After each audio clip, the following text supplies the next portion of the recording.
पौधों में जान होती है, वो बढ़ते हैं, फलते फूलते हैं और फिर एक दिन सूख कर मर जाते हैं। विज्ञान कहता है कि पौधे हमारी छुअन को महसूस करते हैं, उन्हें दर्द भी होता है, लेकिन क्या वो इजहार नहीं कर पाते जैसे इंसान करते हैं, रोकर, चीख कर, चिल्ला कर। कल्पना कीजिए आप एक ताज़ा सेब लेकर आए हों और उसे छुरी से काटें और सेब दर्द से चिल्लाने लगे। या आप एक हफ्ते के लिए घर से बाहर हों, आपकी बालकनी में रखे पौधों को पानी ना मिले और जब आप लौट कर आए तो सारे गमलों से शिकायत, नाराजगी और दर्द भरी आवाज़ें आ रही हों। एक रिसर्च में अब ये बात साबित हो गई है कि पौधे भी दुख तकलीफ में रोते हैं, बस हमारे कान अभी तक उनका रोना सुन नहीं पाए थे, जो अब मशीनों ने सुन लिया है।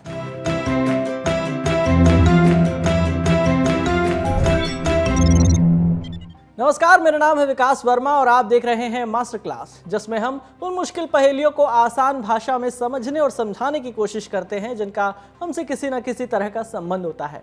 आज हम पौधों पर हुई एक नई रिसर्च पर बात करेंगे जिसने साबित किया है कि पौधे भी आवाज़ करते हैं और तब ज़्यादा आवाज़ करते हैं जब वो किसी दिक्कत या तनाव में होते हैं। तो सबसे पहले जानते हैं कि ये रिसर्च क्या कहती है।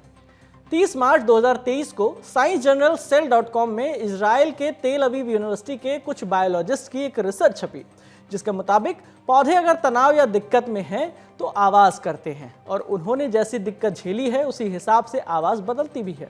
ये आवाज़ कई फीट दूर से भी सुनी जा सकती है। आवाज़ क्यों होती है? रिसर्चर्स का कहना है कि पौधे से आने वाली ज़्यादातर आवाज़ों के पीछे की सबसे संभावित वजह वो कैविटेशन है।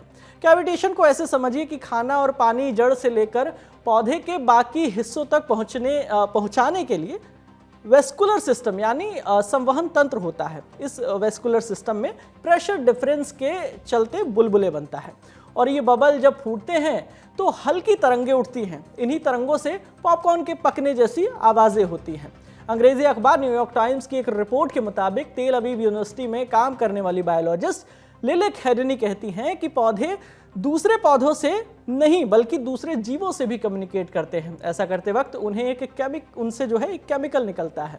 इस दौरान उनसे मक्खियों के भिनभिनाने जैसी आवाज़ें आती हैं, लेकिन जब इन आवाज़ों पर रिसर्च करके इन्हें डिटेक्ट करने की बात आती है तो इस बारे में ज़्यादा जानकारी नहीं मिलती।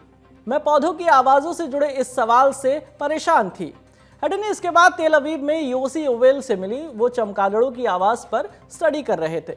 फिर पौधों की आवाज़ों पर शोध करने का फैसला लिया गया। रिसर्च तंबाकू और टमाटर के पौधों पर हुई, क्योंकि ये दोनों ही पौधे आसानी से उगते हैं और इनकी जेनेटिक्स को बेहतर तरीके से समझा जा चुका है। एक्सपेरिमेंट के लिए पौधों को लकड़ी के साउंड प्रूफ बक्सों में रखा गया।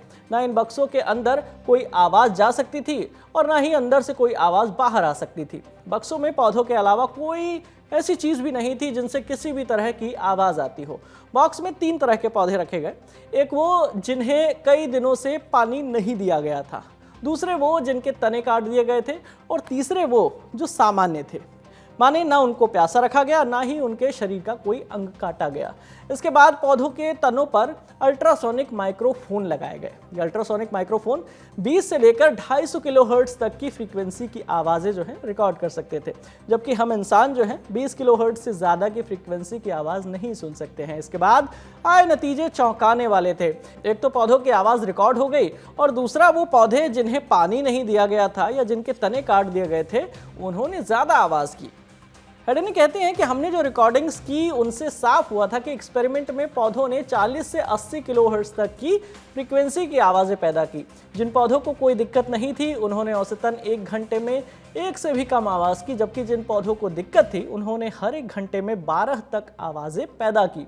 रिसर्चर्स ने ऐसी ही आवाज़ें उन पौधों से भी डिटेक्ट की जिन्हें ग्रीन हाउस कंडीशन में रखा गया था। ग्रीन हाउस कंडीशन का मतलब है कि कांच या पॉलीशीट की दीवारों का ऐसा वातावरण जहां ज़्यादा गर्मी मेंटेन की जाती है। खासतौर पर सर्दियों के मौसम में ग्रीन हाउस में पौधे उगाए जाते हैं। एक और ख़ास बात, रिसर्चर्स ने पाया कि ये आवाज़ें रैंडम नहीं थी। टमाटर और तंबाकू के अलावा गेहूं, मक्का, कैक्टस, अंगूर जैसे पौधों पर भी रिसर्च हुई थी। सभी पौधे अलग अलग दिक्कतों के लिए अलग अलग तरह की आवाज़ें निकाल रहे थे। इस एनालिसिस में मशीन लर्निंग का भी इस्तेमाल किया गया था, जिससे 70% तक ये ठीक ठाक पता चला कि कौन सी आवाज़ पौधे की किस दिक्कत की वजह से आ रही है। मतलब आर्टिफिशियल इंटेलिजेंस का इस्तेमाल करके रिसर्चर्स पौधों के तनाव के प्रकार और उसके स्तर को तय करने में सफल रहे। हेडिनी आगे कहती हैं कि इस स्टडी में से हमने एक बहुत पुराने वैज्ञानिक विवाद को सुलझाया है।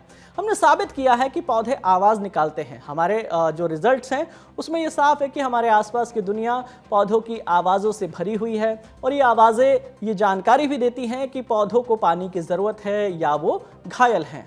तो अब सवाल उठता है कि हम इन आवाज़ों को क्यों नहीं सुन सकते हैं। रिसर्च पेपर के मुताबिक पौधों से आने वाली ये आवाज़ें पॉपकॉर्न की पॉपिंग के जैसी है। इन्हें 16 फीट की दूरी से रिकॉर्ड किया जा सकता है। इन्हें चूहे जैसे जानवर सुन सकते हैं, लेकिन ये हमारी हियरिंग रेंज से बाहर होती है। हमारी हियरिंग रेंज कितनी है, किस रेंज की साउंड वेव हम सुन सकते हैं, इसके दो आयाम हैं। एक आवाज़ की इंटेंसिटी और दूसरा है फ्रीक्वेंसी। हमारा कान जो है 20 हर्ट्ज से 20 किलो हर्ट्ज तक की आवाज़ें जो है सुन सकता है। हालांकि उम्र के हिसाब से ये रेंज जो है कुछ कम ज़्यादा भी हो सकती है।